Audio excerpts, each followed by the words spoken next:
Recapping our top story now, could the deadly wildfires in Maui have been prevented? A new lawsuit filed by Maui County claims the state's largest utility could have prevented the fires, but instead their negligence caused the flames to spark, ultimately destroyed much of the island. It's just such awful video. The suit claims that the destruction could have been avoided if Hawaiian Electric had shut off its power during the dangerous and windy, dry conditions. Joining me now with more on the county's complaint is attorney John Fiske, live in San Diego. He is actually just back from Maui. He's an attorney on the case. Thank you so much for being with us, John. So basically, are you saying that this electric company knew that there was a strong risk of a fire and was warned to shut down the lines and simply just didn't do it? Yeah, essentially, we're alleging that HECO did, three things wrong in the broad sense. The first is that they did not de-energize their lines in advance of a high wind advisory and a red flag warning issued by the National Weather Service. The second thing that went wrong was that the equipment itself actually failed. Lines snapped and fell to the ground, poles dropped, trees fell into lines. And that's clearly a sign on a system-wide basis that there's been a failure to maintain the system that they have. The third thing that went wrong was that the lines remained energized after they fell to the ground. So in a system that's properly maintained and operated, a breaker should go off and the energized lines should no longer be energized if they're on the ground. Here, energized lines with thousands of volts of electricity are touching dry brush and grass, and that's what causes the fire in a high wind, dry condition.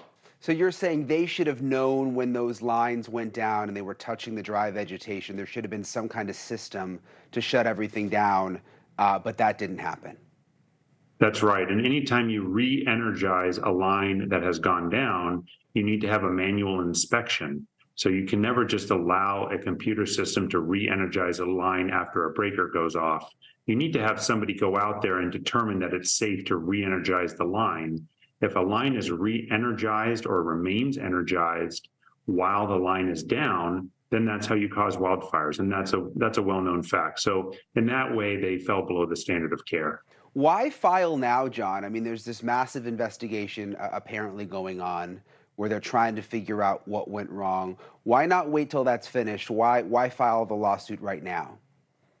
Yeah, that's a very good question. And the reason is that the official investigations often take many, many months, if not over a year or sometimes 2 years.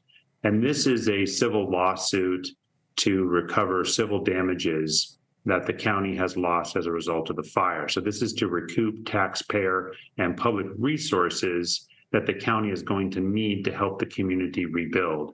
So if all of the fire victims and all of the businesses and all of the insurance companies and all of the public entities were to wait until the official fire investigation report came out, then the litigation would take longer, the recovery and the settlement of the trials would take longer, and it would be a significant delay in trying to rebuild this community. Yeah, that's a really good point. I'm curious. I mean, I think it's a multi-billion-dollar lawsuit. Where will that money go? Because we look at the video every day on NewsNation, and it's just so heartbreaking to see these families who have lost everything. Will they be able to access any of this money if you're successful? Well, traditionally, there are three groups that have recovered in these lawsuits and utility-caused wildfires. The first are private plaintiffs, and those are family members that have lost homes or loved ones or businesses.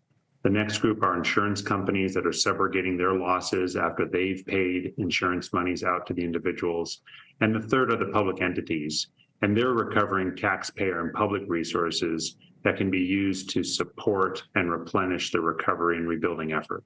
So you were just in Maui. You're now back in California.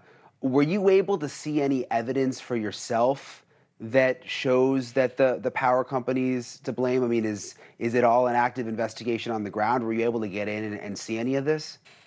In each of these cases, we hire very experienced cause and origin fire investigators. These are fire investigators who go and collect firsthand documentation from eyewitnesses, photographs, video. They inspect the scene itself. And in these instances, our fire investigators have led us to conclude that the Olinda, Kula, and Lahaina fires were caused by the electrical equipment of HECO. Yeah, it's such a shame. Again, just to think of all the people who are still missing. It'll be interesting to see how the investigation plays out in the lawsuit. Also, John Fiske, thank you so much for coming on with us tonight. We appreciate it. Thank you for having me. Thanks so much for watching. Go to joinnn.com to find NewsNation on your television provider. And don't forget to click the red subscribe button below to get more of NewsNation's fact-driven, unbiased coverage.